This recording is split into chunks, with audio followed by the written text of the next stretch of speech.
Magandang umaga, ngayon po ay araw ng Biyernes, June 14, 2025. Update ulit tayo sa lagay ng panahon.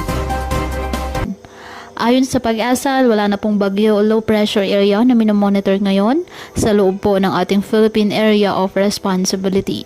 Sa kasalukuyan, Intertropical Convergence Zone or ITCZ ang nakakaapekto sa Mindanao at Eastern Visayas. Southwest monsoon o habagat naman ang nakakaapekto sa extreme Northern Luzon, habang easterlies sa nalalabing bahagi ng ating bansa.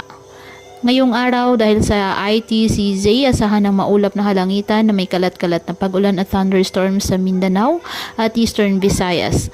Asahan naman po ang maulap na halangitan na may kalat-kalat na pag-ulan at thunderstorms sa Batanes, Babuyan Islands at Ilocos Norte na dulot ng habagat.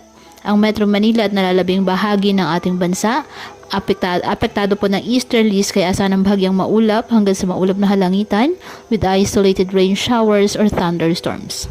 Patuloy po na maging handa sa banta ng mga biglaang pagbaha at pag-uho ng lupa at palaging umantabay sa iba pa nating weather updates at sa updates po ng Pag-asa hinggil sa lagay ng panahon.